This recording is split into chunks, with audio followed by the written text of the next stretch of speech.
நாள் ஒன்றுக்கு 100 million litre உற்பத்தி கொண்ட அந்த கடல் நீரை குடிநீராக்குற திட்டத்தை அன்றைக்கு துணை முதல்வராக இருந்து உள்ளாட்சி துறை அமைச்சராக இருந்த நம்முடைய தலைவர் அவர்கள் 23/2/2010 அன்று அந்த திட்டத்திற்கு அடிக்கல் நாட்டினார்.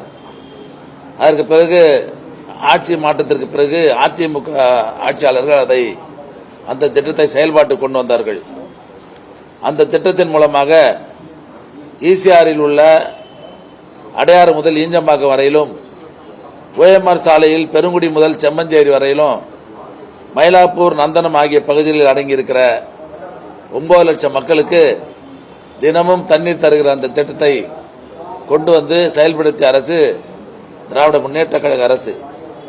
அதற்கு பிறகு 2021ஆம் ஆண்டு மீண்டும் திராவிட முன்னேற்ற கழக அரசு பொறுப்பேற்றதற்கு பிறகு நம்முடைய மாண்புமிகு தமிழ்நாடு முதலமைச்சராக இருந்த தளபதி அவர்கள் அதே நெம்மேலியில் 1516.82 கோடி மதிப்பில் நாள் ஒன்றுக்கு 150 மில்லியன் லிட்டர் கடல் நீர் குடிநீராக்குற திட்டத்தை, இரண்டாவது கடல் நீர் குடிநீர் திட்டத்தை தொடங்கி வைத்தார்கள். அது என்னைக்குன்னு சொன்னா 24/2/2024 அன்று தொடங்கி வச்சாங்க. இந்த நிலையத்திலிருந்து பெறப்படுகின்ற குடிநீர் சென்னை மட்டும் இல்லாமல் சென்னை புறநகர் பகுதியில் இருக்கிற செங்கற்பட்டு மாவட்டத்தில் இருக்கிற மக்களுக்கும் அதுக்கு கிடைக்க வேண்டும் என்ற நல்ல நோக்கில் தென் சென்னை பகுதியில் அடங்கியிருக்கிற ஆலந்தூர், புனித தோமையர் மலை, மூவரசம்பட்டு, பல்லாவரம், கீழ்கட்டில், அதேபோல வேளச்சேரி, உள்ளகரம், புழுதிவாக்கம், மடிப்பாக்கம், கோயிலம்பாக்கம், நன்மங்கலம் ஆகிய பகுதிகளில் வசிக்கிற 20 லட்சத்திற்கும் மேற்பட்ட மக்களுக்கு தினமும் தண்ணீர் தர வேண்டும் என்ற நல்ல நோக்கில அந்த திட்டத்தை நம்முடைய முதல்வர்கள் தொடங்கி வைத்தார்கள். தொடங்கி வச்சது மட்டும் இல்ல, இந்த ரோட்லயே அந்த திட்டத்திற்கு வெளியே ஒரு மிகப்பெரிய ஒரு கல்வெட்டு போட்டு அதையும் திறந்தாங்க.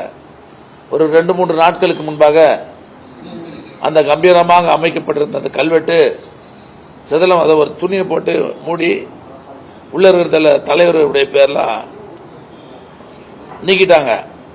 இதை அறிந்த நாங்கள்லாம் அங்கே போய் நம்முடைய தோழர்கள்லாம் எந்த நோக்கத்திற்காக நீக்கினீங்க எங்க கல்வெட்டை, தலைவர் பெயர் போட்டது எதுக்கு எடுத்தீங்க கேட்டதுக்கு அது சிதலம் அடைஞ்சிச்சு, அதை நாங்கள் ரிப்பேர் பண்ணிட்டு இருக்கிறோம், இன்னும் ஒரு வாரத்தில் நாங்கள் சரி பண்ணி கொடுக்குறோம்னு சொல்லியிருக்கிறாங்க.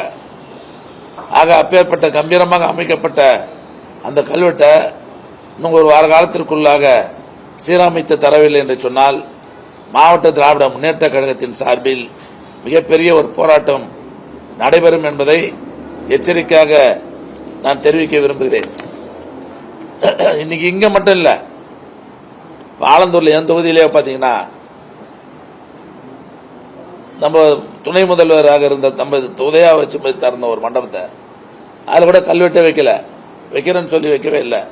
தமிழ்நாடு முழுவதும் நம்முடைய தலைவர் அவர்கள் மிகப்பெரிய திட்டங்கள்லாம் எதெல்லாம் திறந்து வச்சாங்களோ அந்த கல்வெட்டெல்லாம் நீக்குகிற ஒரு நிலையில இன்றைக்கு ஆட்சியாளர்கள் அந்த பணியில ஈடுபட்டு கொண்டிருக்கிறார்கள். இது முதல் கட்டமாக இன்னைக்கு அந்த நெமிலி அந்த பணி நடைபெற்றிருக்கிறது. இது மிக மிக கண்டிக்கத்தக்கது.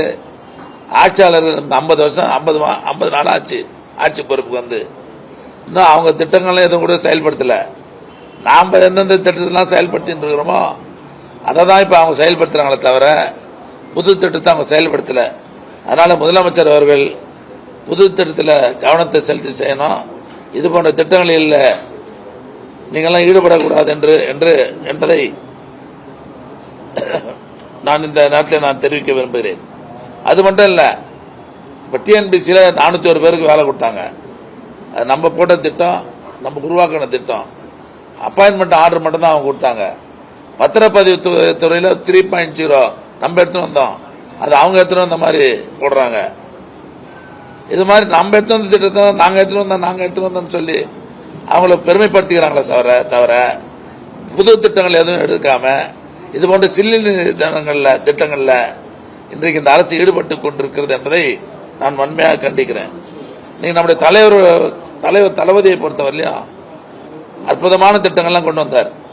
இந்த 5 வருஷத்துல ஒரு 50 ஆண்டுகள் செய்ய வேண்டிய பணிகளை எல்லாம் 5 ஆண்டுகளில் செய்து இந்தியாவிலேயே தமிழ்நாடு சிறந்த மாநிலம் என்ற தகுதியை உருவாக்கிய தலைவர் நம்முடைய மாண்புமிகு முதல்வராக இருந்த நம்முடைய தலைவர் அவர்கள். நீங்க அவர் பேரு கல்வெட்டு எடுத்துட்டா அவர் பேரு மறைஞ்சரன் நினைக்கிறாங்க. கல்வெட்டாக மனதில் ஒவ்வொரு மக்களின் மனதிலும் கல்வெட்டாக பதிந்திருக்கிற தலைவர் தான் எங்களுடைய தலைவர் என்பதை இந்த நேரத்தில் நான் பெருமையோடு தெரிவிக்க விரும்புகிறேன். நீ மகளிர் உரிமை திட்டம் நீ தலைவர் பேர் சொல்லி தான் பயணம் பண்ணிட்டு இருக்கிறாங்க. விடியல் பயணம் திட்டம் தலைவர் பெயர் சொல்லி தான் பயணம் பண்ணிட்டு இருக்கிறாங்க. ஆக இப்பேற்பட்ட திட்டம்